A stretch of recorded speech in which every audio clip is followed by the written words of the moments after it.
Dick Dale Show, January 17th, 1974, take one. Let's go tripping!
Go tripping with Dick Dale and his Deltones. This is Jim Pewter, and we're taking you back to 1961. A lot of memories were coming out of California. And Dick, you were performing, was it nightly at the Rendezvous Ballroom?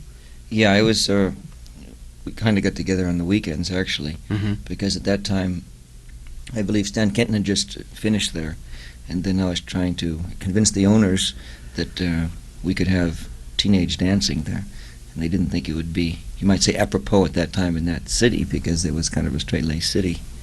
But we started off with about 20 people coming in, and then it built up to about 4,000 a night after about a year and a half. And you told me that there was like no advertising on radio at that time. It was just kind of the street people and the surfers that spread the word, huh? Yeah, it was kind of a deal where we were very concerned about trying to bring in the people, and I was playing a little ice cream parlor prior to that, right on the corner, called the Rinky Dink Ice Cream Parlor. And what I did was I went to the different schools and called up the union and asked them if I could perform at the schools' assemblies. So we put a little package together and went about 8 o'clock every morning to a different school in every part of Southern California, and then at the last 15 minutes of the show, we would say, this is where we're playing at the Rendezvous Ballroom. But it was ironic. They didn't want rock and roll. If they knew I was going to do rock and roll or any type of they called it rock and roll. I didn't at that time. They wouldn't allow it, so we told them it was a history of music, and we started off with songs like Begin the Beguine or Up the Lazy River. And in the last 15 minutes, I said, this is what we're doing at the Rendezvous, and we'd rip it up. That's interesting. You picked out some of your favorite past recordings in R&B and rock and roll, and we got Faye Adams all set to go. This is a song that goes back to '53. Did you perform this at one time? This particular song? Yeah, I love this song. This song's got so much we call soul or feeling. And when I hear it, I just kind of chills you. Just leave it to me. Don't ever be ashamed. Just give me a chance. I'll take care of everything. Your troubles I'll share.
it's Faye Adams, 53, The Dick Dale Show with Jim Pewter. That Shake a Hand. It really feels good, doesn't it, Dick? I love that. I just love that. Yeah. She's unbelievable. It's such a long time ago, but it sounds so good. You know, it's like anything that has feeling or merit, you know, just lasts through the years. You know, it's because, like, right now, the same thing, they say, like, music takes a 10-year cycle or something. Like, I'm really believing that, because right now, the songs that I'm hearing, and, you know, it's your program. You're the only one that I know, you know, that really comes on strong like that, because that plays these records, that make the people aware of what happened then, and then the generation that is now, you know, aware of it. Because the kids now that are younger today, you know, they probably never knew that these songs existed. And so it's just like a whole big turnover, and it's just, you know, don't you feel responsible? But it's a great feeling, you know. When I hear that, it brings back a good part to my life. And so I know these things are reborn. That's what's happening. Who was your first inspiration as far as someone that you looked up to, who played the guitar or who sang when you were a child growing up? Hank Williams. Really? Yeah. And I wasn't really introduced into the like, now this kind of music, like Faith, like she's singing, Mm-hmm. Shake a Hand. We'd call that soul music. Every year it has a different name. Every 2 or 3 years they give it different kinds of name. You know, they call it funky music, soul music, all different blues and things like that. But it's basically the sound, the gutty sound from inside that brings the feeling up. Well, with Hank Williams, and I was born in Boston, Massachusetts, and he used to come there, you know, a couple of times a year, and I used to listen to that guy sing, and he would sing songs that were so sad. It was all about his life, but yet in return he had the same kind of a feeling. And then I didn't realize what this other kind of music was all about until one time I went to a dance, and this guy was playing some old records, and I was hearing songs like Shake a Hand and Lottie, Miss Cloudy, way back when. And this was a whole new world to me. So I went from the Western to that sound, but I guess you might say I've been raised with the Western music, and then new music came into my life. Even all the way to Harry James and things like that. I used to bang on the canister sets with my mother's knives and dent them, and my old man used to come home and kick my okole, you know, and say, "Look what your kid's done. He's banged up the set," you know, keeping rhythm, you know, to the music. When did you move to the West Coast? I came out here in 1954. We made a trip we came out from Massachusetts. Then my dad actually was offered a job out here, and so we just came out with the family, you know, and then I was finishing my last year of high school. It was kind of rough to pull up roots back there, because I had gone through schooling all the way to my last year. You picked out a tune by Chuck Berry from 54. We'll kind of jump. Yeah, he's a the couple king. of years, yeah. But that incredible lead that he does, and I'm sure that you've done a lot of his tunes. I play them all. I just love him. Yeah. That he'll never die. Should we watch him do that duck walk again and then come out and roll over Beethoven? Huh? Take it away. It's the Dick Dale Show with Jim Pewter. Here's Mr. CB.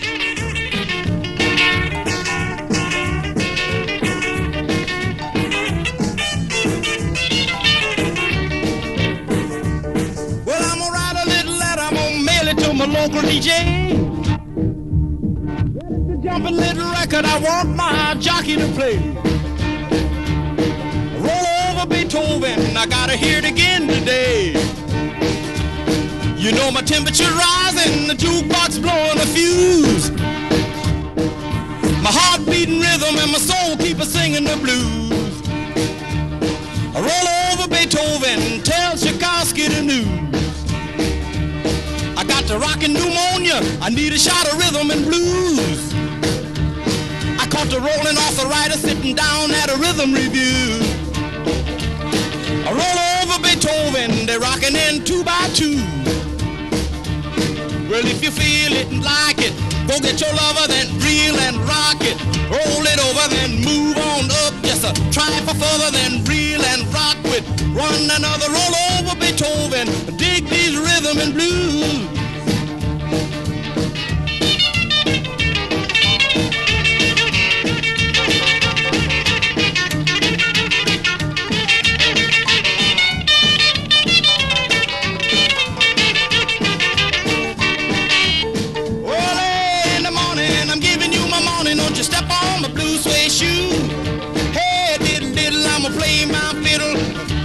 Nothing to lose.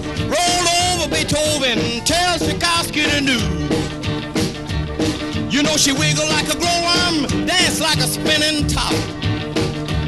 She got a crazy partner, you ought to see him reel and rock.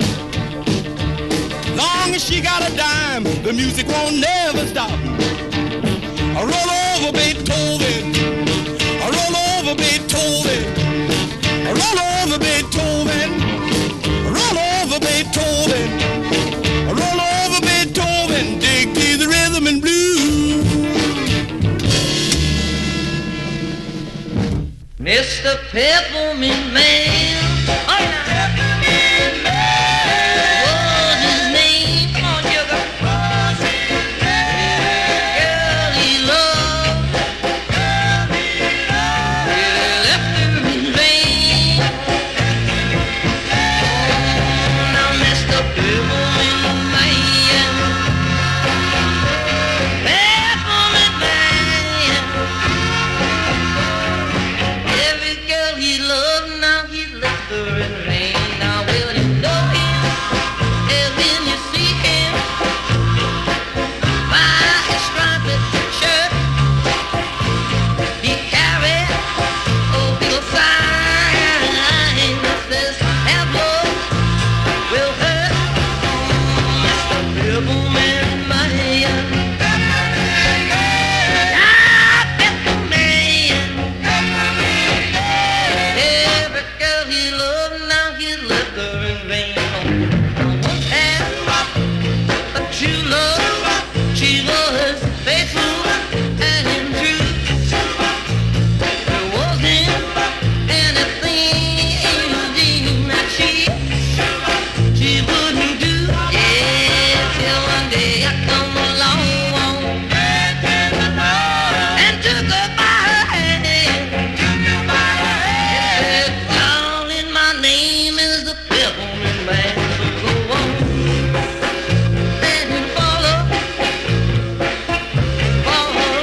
his plan and fall into the trap of the Peppermint Man. The Peppermint Man, Peppermint Man. Every girl he loved, now he left her in vain. Go on, pep, pep, pep, pep, pep, Peppermint Man. Dick Dale Show with Jim Pewter. That's Peppermint Man, and that is a song that so many people keep requesting over and over again. Dick, how do you feel about labels that were given to you, like King of the Stomp or King of the Surf Guitar? Yeah, remember that came out in '63? Yeah, I never really realized those things were what they were then, which comes later. You know, like now, you get so many groups out, and then what happens is somebody gives them a label, and they say they've done this, and then before you know it, you become labeled that particular type. Mm-hmm. And me, I was always wondering about if we were coming across good on stage, or caring about how the music was projected. And when they said King of the Surf Guitar, it was kind of neat, because all the surfers were, got behind me, and they made an album, a giant for me, in California, that was just phenomenal. And it gave me an insight into surfing, which has become a great part of my life, and I've loved it. So they say King of the Surf Guitar, sometimes I just kind of, say thank you. Mm. We're looking at the album that came out on the Deltone label about '61, and it was a chart item for several years in Southern California. It was one of the biggest selling albums of all time. Dick Dale and his Deltone, Surfer's Choice, and that's you on the cover surfing, right? Yes, that was taken in San Clemente. Mm. In fact, it was John Severson he was one of the first who pioneered as far as the pictures go, and of course Brown and all the other guys were all dear friends of mine, and I would say I was a friend of theirs. But Severson was the first one to take the first picture of me, and he took it down at the pier in San Clemente one morning, and it was cold. Yeah. What time? Real early? Yeah, it was around probably 5:30 in the morning, and then about 6 o'clock, and breaks started coming in. Mm-hmm. Pretty nice. Yeah, we heard the Peppermint Man, song that used to perform at Harmony Park in the Rendezvous Ballroom. And you picked out a tune by the late Eddie Cochran, who you had worked with. Fantastic person he was. Yeah. He had his own style. He had a style of the... In fact, the thumping style was the same kind of a style that I felt when I was playing my guitar. And I knew him before he went to England. And he had that real, I call it real bottom sound on his guitar. And yeah, he was just a great performer. Did you spend much time with him? Not as much as I would have liked to. I could have probably learned an awful lot from him, but there was a sound that he had that was really, really great, and I just wanted to try and, myself, when I projected it, try to even make it heavier. But he had that song that was fantastic, Summertime Blues.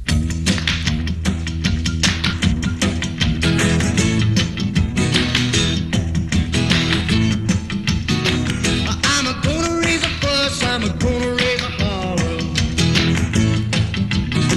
about working all summer just to try to earn $1. Every time I call my baby, try to get a date, my boss says, no doubt, son, you gotta work late. sometimes I wonder what I'm gonna do, but there ain't no cure for the summertime blues.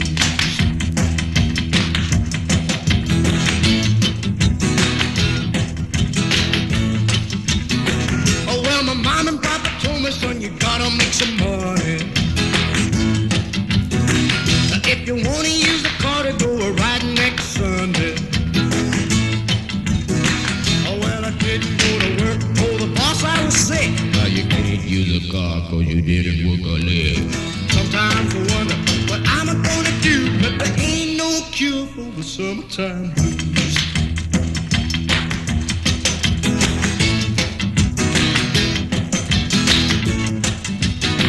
I'm gonna take 2 weeks, gonna have a fine vacation. I'm gonna take my problem to the United Nations. Well, I called my congressman and he said, quote, I'd like to help you, son, but you're too young to vote. sometimes I wonder what I'm gonna do, but there ain't no cure for the summertime blues.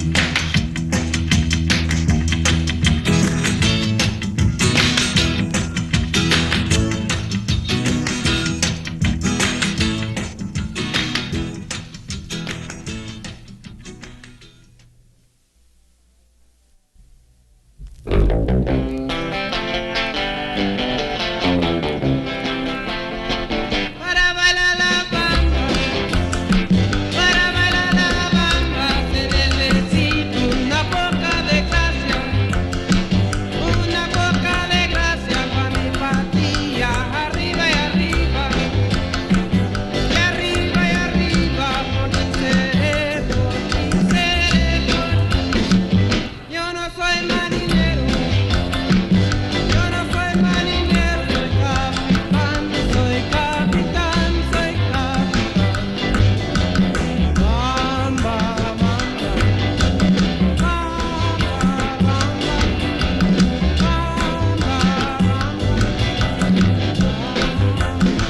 para bailar la bamba, para bailar la bamba, se necesita una poca de gracia por mi patilla, arriba y arriba.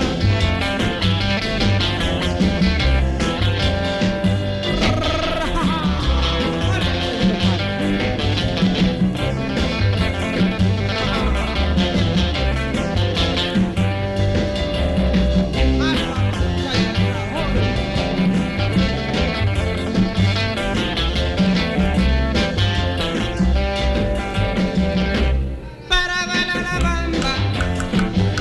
bailar la bamba, se necesita una poca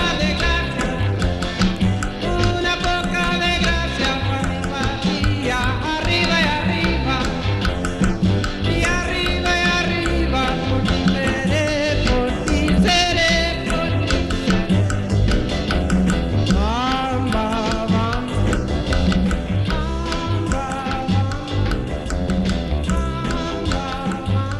Another great memory with Ritchie Valens, La Bamba, 1958. It's the Dick Dale Show with Jim Pewter, and we're just reminiscing about Dick's career and some of his favorite sides. And you were telling me a story about Ritchie Valens.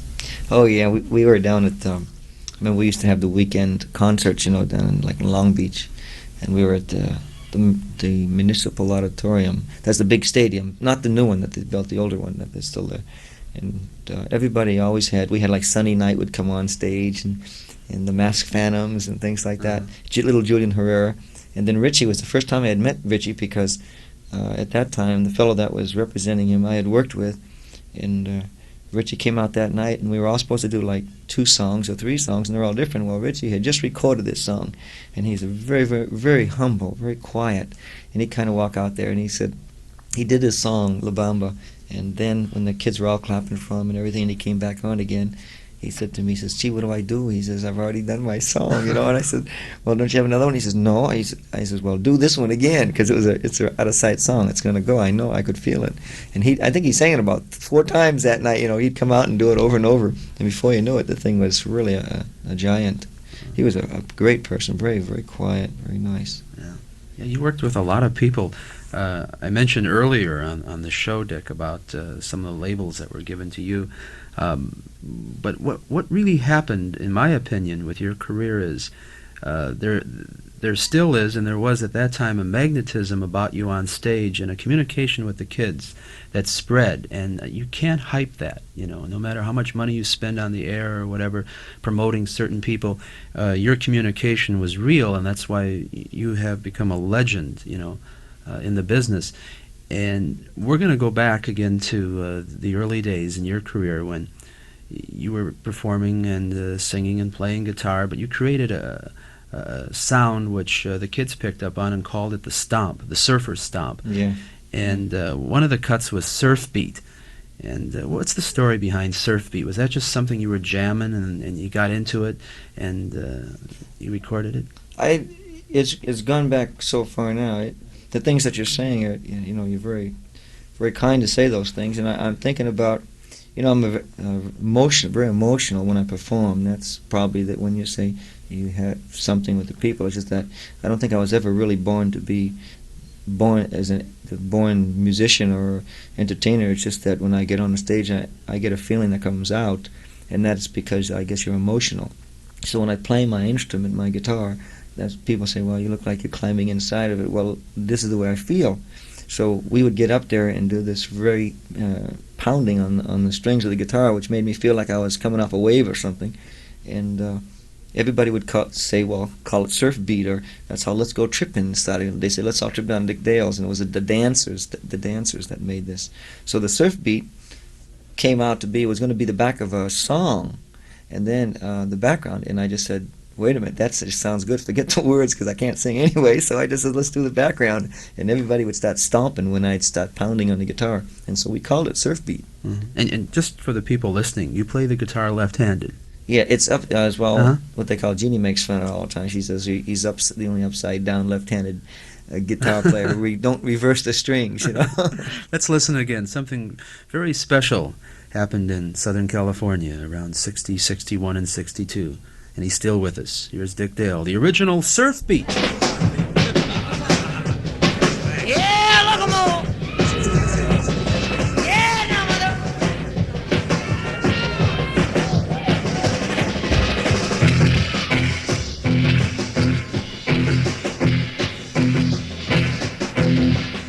Oh, yeah.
That's Surf Beat, Dick Dale and his Deltones. It's the Dick Dale Show with Jim Pewter, and we're reminiscing about the early days. I never knew this before. Dick just told me that it was recorded live at Harmony Park. Yeah. You can hear the people in the background. Yeah. It was wild because we used to get about 1,300 people, after we left the Rendezvous, and then we went into Harmony, and there was a policeman who owned it at that time, Glenn Stroud, bless his soul, and it was just like a big barn, and then the parents used to come down, and stand along the sides, and I used to write notes and letters to the parents because while the kids were coming home late, and we used to almost run a taxi shuttle service, I'd pack everybody in the car that if they got back on time, and it was really nice. In fact, even Frank Sinatra's boys at one time came down, to see who was making all this commotion down out there, that area. Yeah. It was really wild. People would come in, and we just had no seats or nothing, just a little old shelf along the wall. You could sit down. The rest kids would sit on the floor, which is the hardwood floor, and we'd get up on the bandstand, was about 3 feet off the ground, shout and holler, sing spirituals and rock and roll and everything. Who were some of the people that used to come by your dances? It was wild, because we was talking about it. He called today, Brian Wilson. Brian called today. Okay, it was really kind of neat because they call him the old granddaddy here, and so for me to be called that, and then all of a sudden when those guys used to come down there, the Beach Boys, they used to come in, and before they were even performing, at that time, and then they became giants in the business. They still are. And I asked Brian after I had gone along for a while, and Brian would come down to the sessions and help me out, and it's just really nice, how a lot of people would stick together. Mm-hmm. And help one another, So I enjoyed him. He's a good person, great talent because he writes very well. So You surprised me when you came by the studio. Of course, I was talking to you last week, and we were reminiscing about some of the early days, and spent a very pleasant evening together with you and your wife Jeannie. And you told me about a record you cut many years ago called Jesse Pearl. And I said, I never heard it, but then sure enough, you come in the studio tonight and you got a copy of it. There's only one. There's only one copy. I only got one. It's got to be a worldwide exclusive. And you can't believe this is the first record, and what happened was we ended up. My dad took me down. We got these fellows, and they were songwriters, and then we got them into this. They took me to their room, and in their living room, and we got together, and we just started plucking away. See, and this thing he named after his little girl, Jessie Pearl, and it's this thing. I just love it. What's the year, Dick? Around 1955. Dick Dale's first record.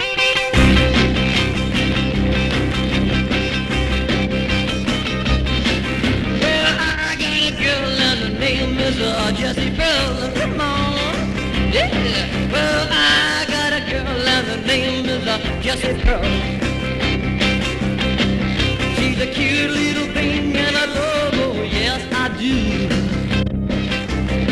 Well, I love my baby, gonna tell the world, well I do. Well, I love my baby, gonna tell the world, well I do. Yeah, she's a cute little thing and I love her, indeed I do.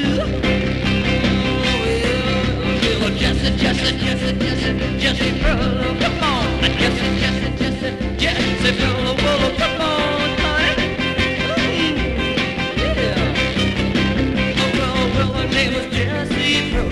She's my girl. Let's go, everybody.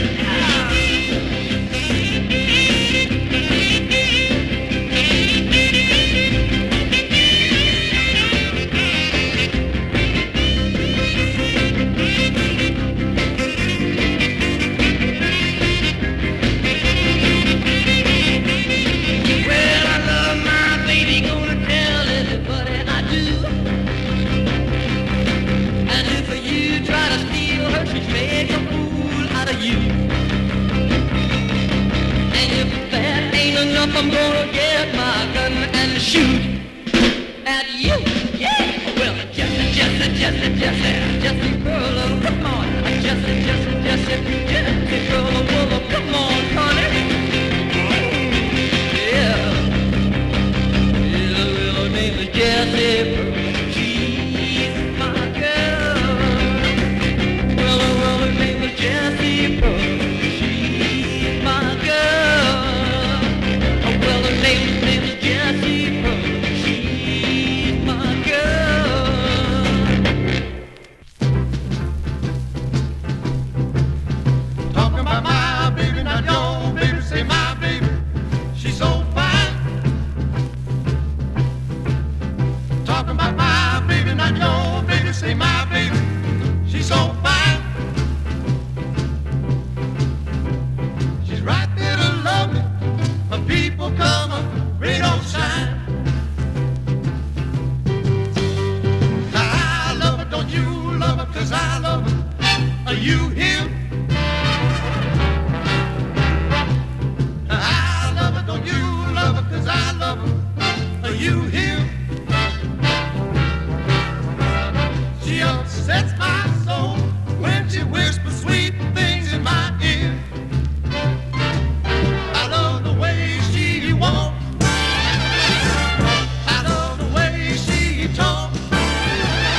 Bill Medley and Bobby Hatfield on the Dick Dale Show with Jim Pewter, and that's My Babe around 1963 when Yeah. you were telling me about some of the shows you did with Bill Medley and Bobby Hatfield. They were great. They really brought in a good sound, a good sound of soul. I felt, soul rock and roll. Mm-hmm. And I remember a lot of the times that they'd get ready to do a show in different places, and the people couldn't. They thought they were just strictly out soul people. They didn't realize that they had blue eyes. Yeah, Blue-Eyed Soul. Is Yeah, how that's they were, that's they they used to came call out. That's it. how they came out with that. Yeah. And they're just good kids, good people, fun. Let's stay in the year 63, around Christmas of 63 as it was coming to an end. On the KFWB survey, one of your songs, Misirlou, was #1, and then also your album, Surfer's Choice, was #1. And this song is getting a lot of play again today, and a lot of people consider it to be one of the better sides that you recorded during that time in your career. And it's a good song, Dick. How did you pick it? It was a style of, once again, what you call that heavy staccato sound, the sound that I felt in my system, which I was transversing into the guitar. And there's the music from the Far East. I like music, from the East. And from then on, we get on the stage, and we started it off slow, the way it normally is done. And then all of a sudden, something told me to go faster and faster and faster. And then that's how it became. And then we just yelled out, Misirlou. Yeah, do it.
That's Dick Dale on lead guitar, Misirlou, 62 and 63. And we're going to stay in 63, Dick. We had the Righteous Brothers doing My Babe, and you were recording a Misirlou. And we picked out Jan and Dean, Surf City. Jan and Dean, well, they started way back with Jan, of course, being with Arnie Ginsberg in 58 with Jenny Lee, and then Dean came into the scene about 59, and I'm sure that they used to kind of motivate on down to the Rendezvous Ballroom. Yeah, they used to come to, what was really kind of neat, I was doing at that time the concerts in the high schools and things, and then they were doing them also, and they used to have a real unique way of introducing themselves as they were coming down the aisle. Like they would have like the bullfighter type song, and they'd have the trumpets going da da da da da da da da, and here come Jan and Dean, buzzing on down the aisleway and amongst everybody in the audience. And that was really a unique way of introducing, because the old regular way was everybody just standing on stage, and so everybody would yell, here comes Jan and Dean, and all of a sudden, pow, down the middle of the audience, with the bullfighter song or something like that. We can set up a scene right now. We can have like Jan and Dean and the Beach Boys and Annette, and you'll be playing lead guitar, and I'll be driving the truck, and we're headed on down to Malibu. And how many girls are we going to take with us? 2 girls for every boy. I bought a 34 wagon and we call it a Woody. Surf City, here we come. You know it's not very cherry, it's an oldie but a goodie. Surf City, here we come. Well, it ain't got a backseat or a rear window, but it still gets me where I wanna go. Yeah, I'm going to Surf City 'cause it's 2 to 1. You know we're going to Surf City, gonna have some fun. You know we're going to Surf City 'cause it's 2 to 1. You know we're going to Surf City, gonna have some fun now. 2 girls for every boy. They say they never roll the streets up 'cause there's always something going. Surf City, here we come. You know they're either out surfing or they got a party growing. Surf City, here we come. Red is to swinging honey for every guy, and all you gotta do is just wink your eye. And I'm going to Surf City, gonna have some fun now. Going to Surf City 'cause it's 2 to 1. You know we're going to Surf City, gonna have some fun. You know we're going to Surf City 'cause it's 2 to 1 now. 2 girls for every boy. And if my Woody breaks down on me somewhere in the surf room, Surf City, here we come. I'll strap my board to my back and you to ride in my wetsuit. Surf City, here we come. And when I get to Surf City, I'll be shooting the girl and checking out the parties for a surfer girl.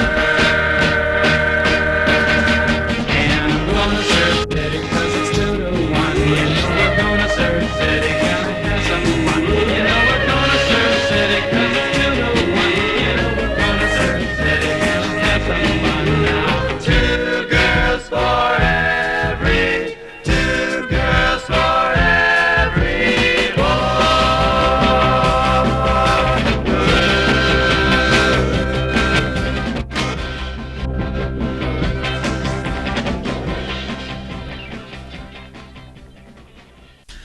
Dick Dale Show, Part 2, January 17th, 1974. We're rolling.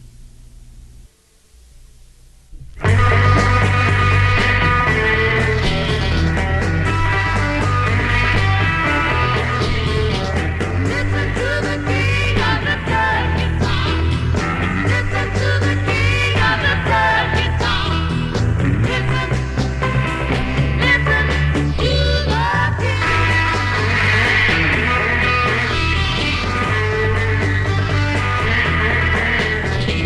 Oh, how he can pluck those strings.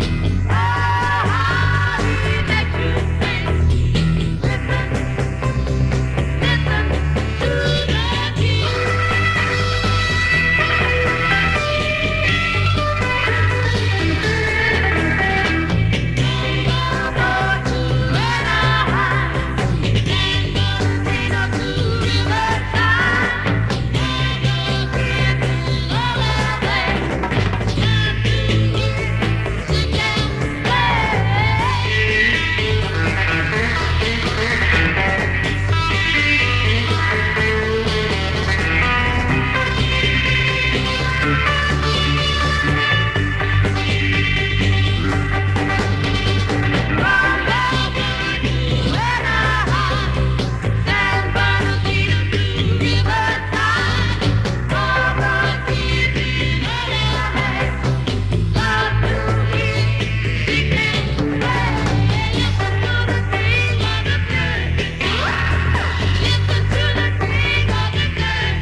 Dick Dale is rocking and rolling again.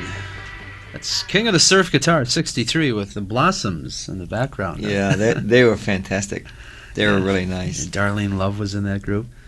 King of the surf guitar. Dick, around this time in your career, besides packing people in concerts and having chart records, you went over to the movie screen and appeared in some flicks.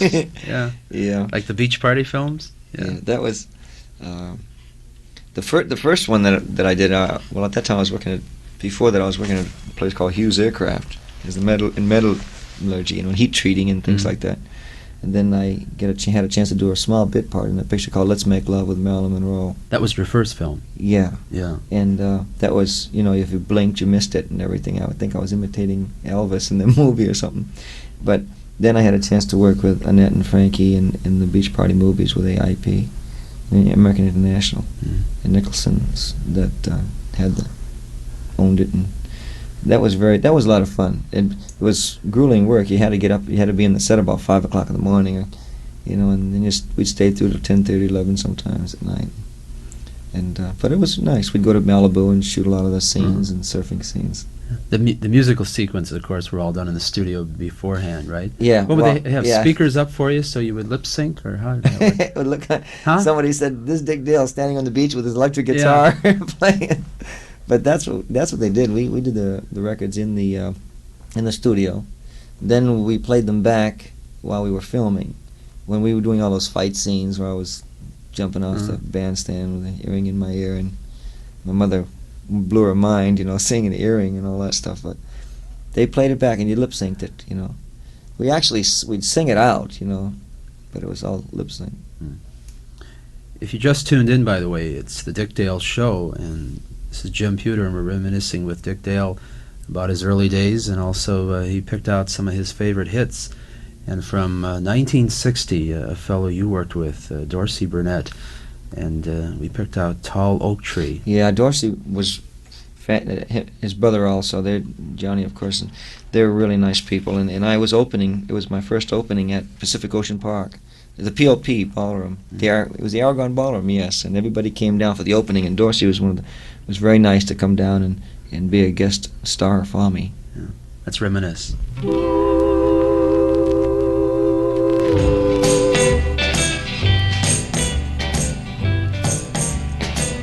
There was a tall oak tree that loved the babbling brook,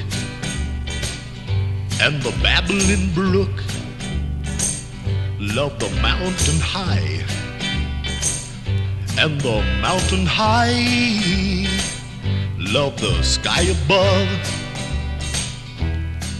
The Creator looked down and saw everything was love, love, love. Then he took a bone and a piece of mud. He made a man then a woman to be flesh and blood. Then along came the devil up out of the ground. He tempted woman, and that spread sin all around, all around, all around. If she'd have left that apple on the apple tree, there'd be no tears and sorrow. We'd live eternally. And then along came man to burn the oak tree down. And now the babbling brook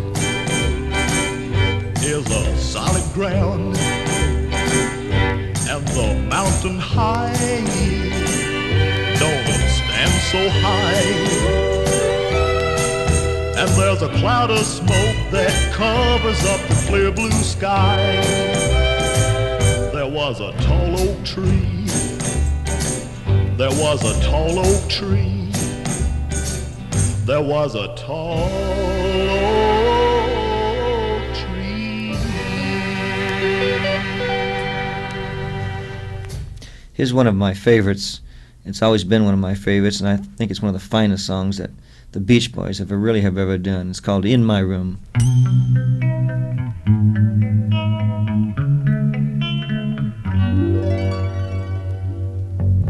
There's a world where I can go and tell my secrets to.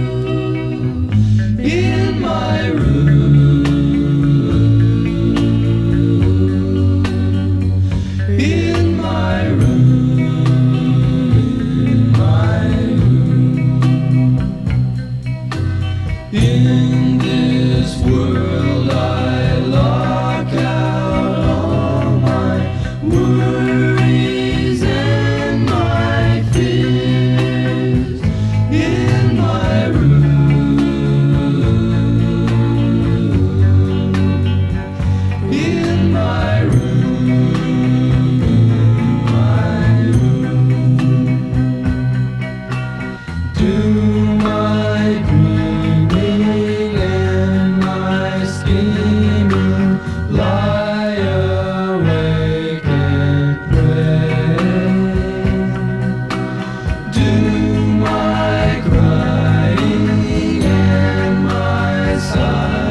Beach Boys on the Dick Dale Show. In My Room.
Cutting up with the Foxes, Charlie and Inez, Mockingbird on the Dick Dale Special with Jim Pewter. We're reminiscing, and Dick's attractive wife Jeannie is here tonight, and she wants to say hi because, Jeannie, this is a tune you do now with Dick, right, on stage? Mockingbird? Yes, we do this on our current show, but listening to you two playing all these old songs, Yeah. it reminds me of being at home when I was, well, we're all good surface. And where? Tell the people. Well, Hawaii, of course. Right.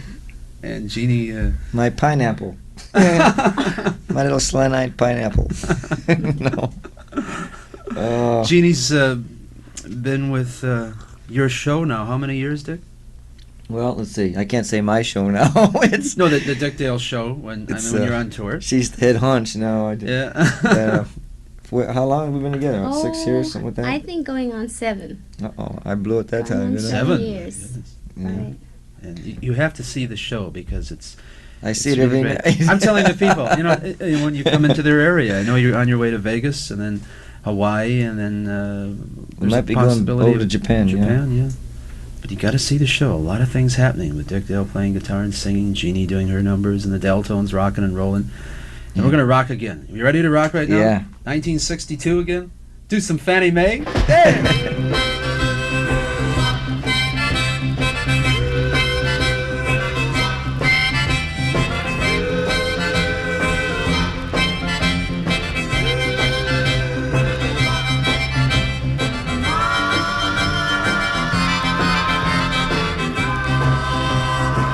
Well, now I can take your loving, baby, coming down your line.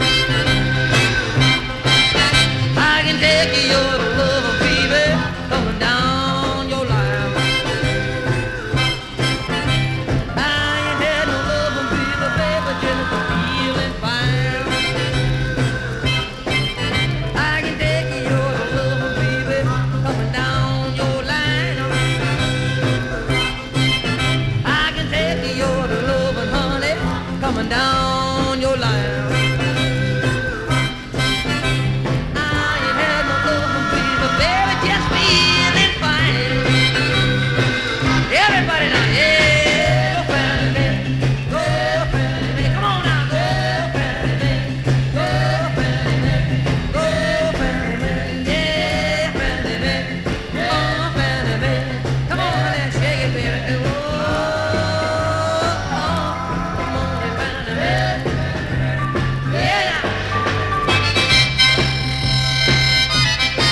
take your lover, baby, coming down your line.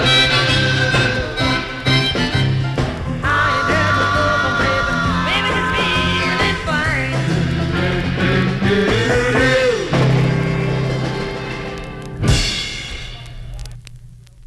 Dick Dale Show with Jim Pewter. And I just wanted to remind the people listening in that on Dick's early albums, and even today when he records, not only does he play guitar, but also harmonica and drums and a little bit of the piano. That's my favorite instrument, Yeah. piano. Anything else I missed? Well, trumpet and a little bit of trumpet and sax and a few of the goodies. Something just to have fun, you know. You brought an acetate. An acetate to the people out there is like a disc, and this was a Capitol acetate in '63, which had like King of the Surf guitar on it and Lonesome Road. But there was a cut called Sunny Side of the Street, and I just heard it for the first time about 2 hours ago. Well, you know, acetate. Does everybody know what acetate is? Yeah. It's kind of just a practice thing, Right. like, you know. And I found that thing, and it's just so scratchy and so old. But that song, Sunny Side of the Street. Well, when I was rocking out with surfing songs and rock and roll songs and spiritual songs and things like that I really love. Well, my daddy, you know, everybody's daddy wants their son to be like the Bobby Darin nightclub type thing, you know, and Bobby's fantastic in what he does, and he says, sing this song, you know. I said, Pops, that thing is, you know, old-fashioned or something. And then all of a sudden we got together, and I was raised also, even with doing the Hank Snow stuff, but I used to listen to Harry James a lot. So when I started playing the trumpet, I grabbed that feel, and Louis Armstrong feel. So here I am doing this Sunny Side of the Street, you know, just for Pops.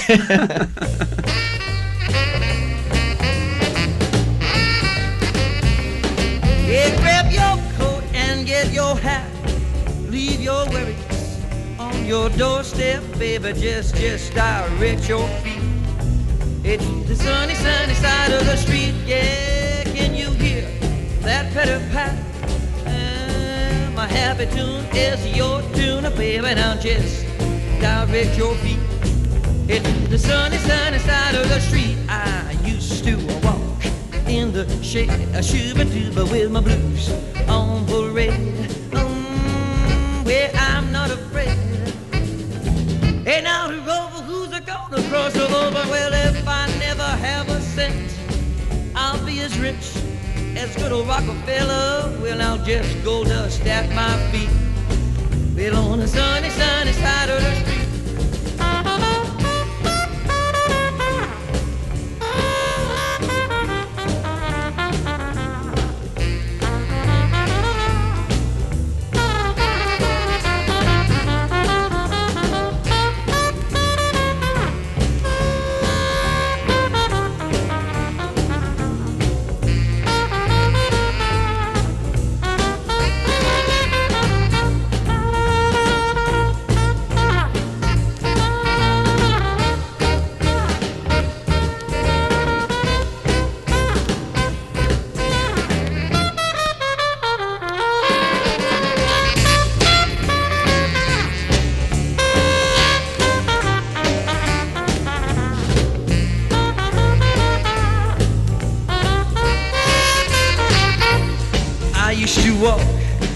In the shade, baby, with my blues on parade. But now I'm not afraid. And I'll rover where you're gonna cross over. If I never have a cent, I'm gonna be as rich as Rockefeller. Then I'll just hold dust at my feet. We're on the sunny, sunny side of the street. Oh, yeah.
I love it. Sunny side of the street. That's Oh, I gotta tell you, I gotta tell you about the guys playing. Now, I was playing trumpet in that because what they did was they handed me the trumpet while I was singing, but the guy playing the saxophone is the guy who really got me started playing saxophone. And at the time he was playing sax for me. Well, he was with me at the Rendezvous Ballroom for about 2 years, and then he went on his own playing guitar. And I was saying, Barry, he says, gee, you're the greatest sax player that ever lived. I said, you're going into guitar and you're going to give up the sax? And then this is what he did. He went to playing guitar, and he ended up playing guitar, lead guitar, for people like the Righteous Brothers. He's the lead guitar player, even now, for the Righteous Brothers. For Ray Charles, he plays lead guitar for Ray Charles. And he's playing for, Bill Medley. Yeah, you can speak out, hon. You don't have to whistle. and I mean whisper for Bill Medley and all the big people today in the business. And his name is Barry Rolera. In fact, his other brother was playing bass for me. I think it was Rick. I believe it was Rick. And he had another little baby brother, Butch, who's now on tour playing drums. The whole family, the Rolera family, just phenomenal. Yeah. And so, If you just channeled in, that was Sunny Side of the Street with Dick Dale, and we're doing a Dick Dale show here with Jim Pewter. Do you want to pick up the guitar again? back to the old surf sound. And no, we're going to do the wedge. Ready, go.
Rocking out with Dick Dale, that's the Wedge, about 64. You wrote that tune, and it's a song that I know when you perform, a lot of people yell out, "The Wedge, Dick!" Or down Newport Beach. Yeah, or like the surf show we did together at the Palladium. That was fantastic. Yeah, well, that was really great to see everybody, from all the years back. And not only that, I noticed that half of them were people that weren't aware of that at that time. They were younger people, much younger. It was billed as the first international surfer stomp. You headlined the show. Yeah. We had Jan and Dean, the Challengers, right, Lance Carson, and Wife Out the Safaris. Yeah, it's great. Especially the young people who came out who didn't see it the first time around.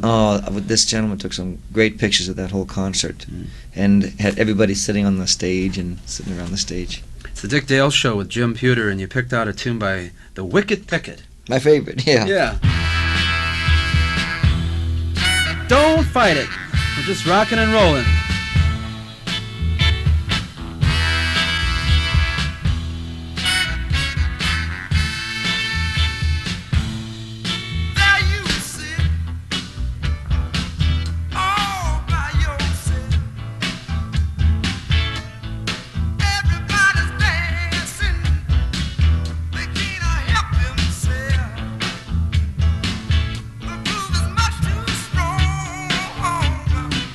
You can't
Marva George, 1961 New Orleans rock and roll. Jim Pewter with Dick Dale. And that's one of the tunes you... I just got carried away. I know. I just got carried away. You were listening to the trumpet solo with Mel Lasty. Yeah. See, that was good. Yeah. That was the first song that we did. Well, my first opening Jeannie, was it? It was in Riverside. Riverside? University of California. University of... Riverside. Yeah, in Riverside. And that was our opening song for that concert. First concert in about 5 years. And that's what got us back started again, I guess. Everybody was so great there. When was that, Dick? That was back in... That's 69? No, when was that concert? Oh, I think it was about 70. About 70, yeah. And this guy, a fellow named Joel Sullivan, he came up from the university and he said, Dick, what are you doing? That time we had our nightclub we still have in Riverside. Mm-hmm. And we were playing there for a few years, and he says, why don't you do a concert there? And the kids would like to have you down there. And scared to death, but we went down there, and boy, it was great. I couldn't believe it. It was just like the old days. Yeah.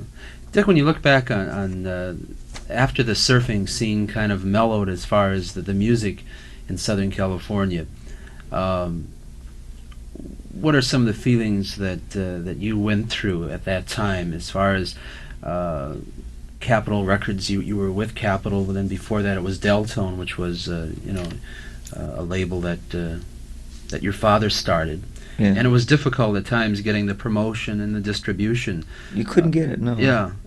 You just you just like trying to start something on your own. You know, so many people have come to me and said, Dick Otto, I'm just starting in the business. What do I do? You know, and they say, and gee, they got talent that's phenomenal, and so much talent than I could ever dream of having. And you know, and you look at them and you say, why can't they get started? And once you've been through it, you can see why they can't get started, because that unless you have like a big fairy godfather that comes along with tons of money and just says here this and starts promoting you, this is what it takes. And it's sad to say, it isn't really how good you are, it's who you know in the business, and that's just, maybe I shouldn't say that, but it's true.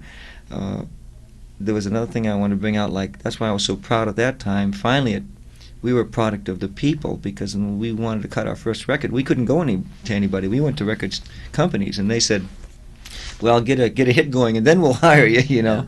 And so what we did was, my dad and I, we saved up our money, and we cut a record, and we asked the kids, we said, look, you know, we don't have any money.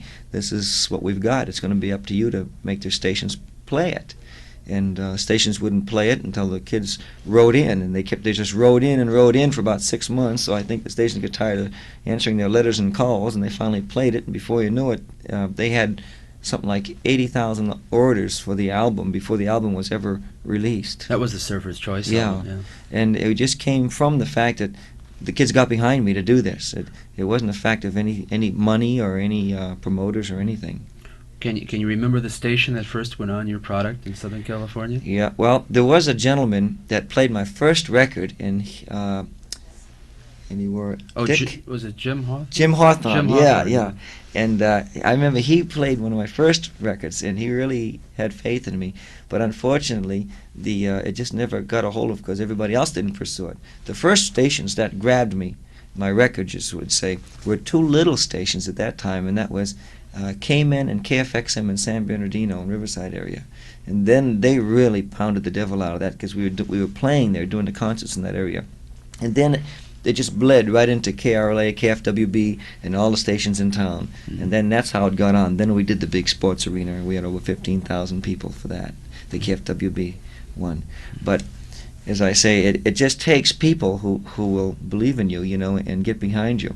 It's just like I've got you to thank for doing this, because like I'd be underneath with the old horse and buggy days, you know, and all of a sudden, because of your programming that you've done throughout the world, you know, that I get letters from all over the world for it.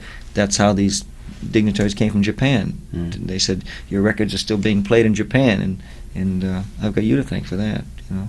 Thank you. Well, I've always right from the beginning, you know, I remember your product. You just won't let me die. Right.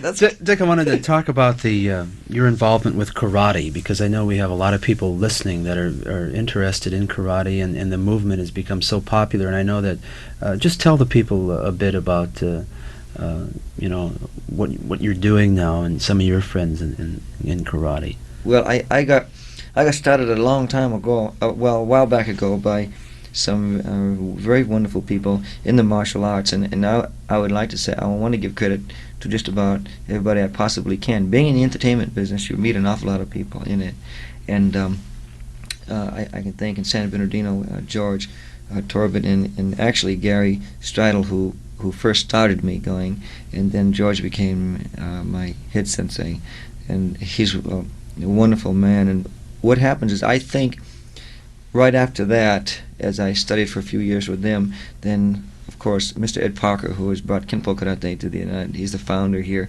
and he's a wonderful man. We've known him for years. And then Mr. Brewster, Fred Brewster, the whole gang. There's been a Mr. Yamashita who has been involved in the style that I'm in, which was Okinawan style, Shorin-ryu, and but it's good to learn different styles, and this is how all the different people, Mr. Parker's Kenpo, you know, and I think that they should bring children.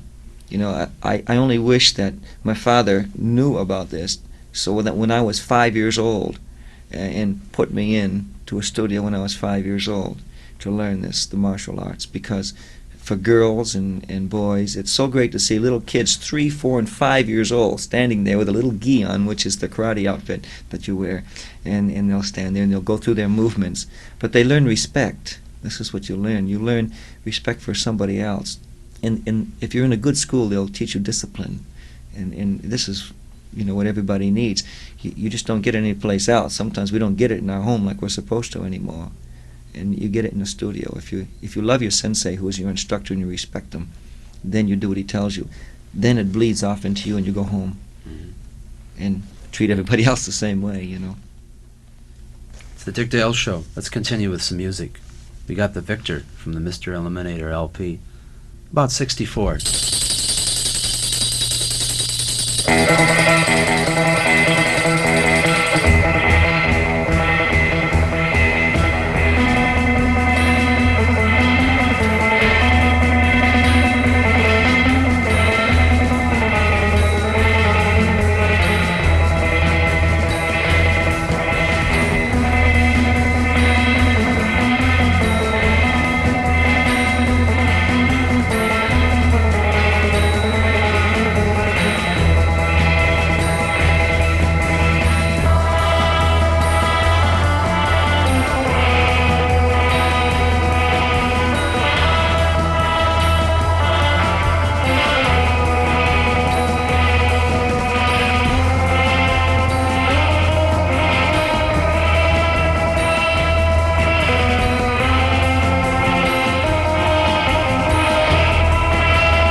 That's a powerhouse, everybody. That's Dick Dale and the Deltones, the Victor. That's one of my favorite sides. Listen to that many times. I like that. It's fun.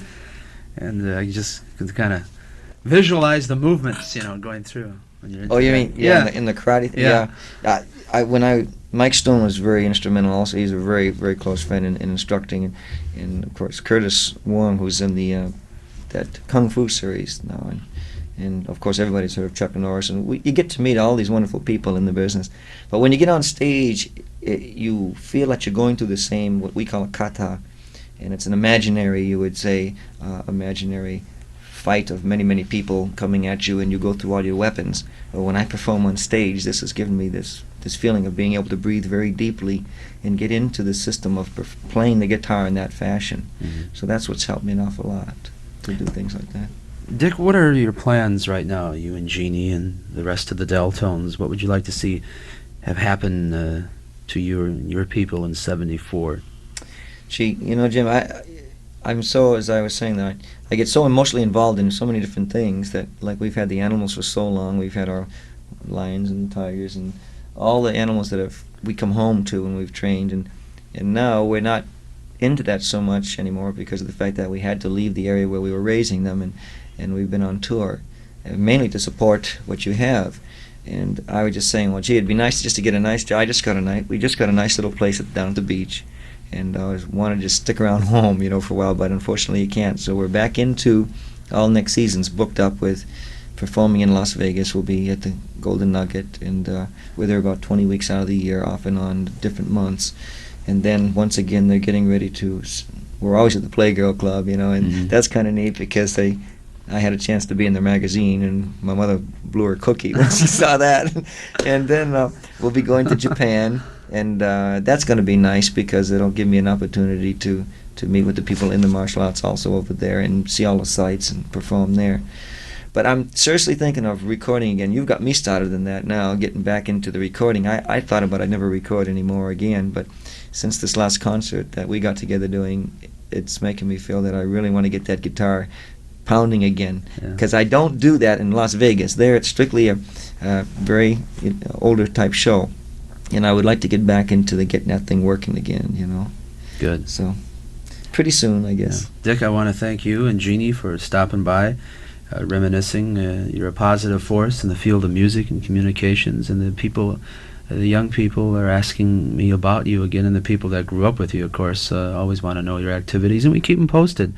But I'd like to do it all over again. That's good. Yeah. You just convinced me when you said the young people, and you just never feel like you get old. No. When you see their eyes light up and the smiles, it just makes you drive good. more. Yeah. Let's close with the song that you picked out, "Star of David." Any particular memory with this song, Dick? I know you. It makes you feel like pedaling a bicycle down the cobblestone streets in Italy someplace. Yeah. Thank you, Jim. Thank you, Dick.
Thank you, Dick Dale. Okay, Jimmy, thanks an awful lot. And Jeannie? Thank you. It's been fun.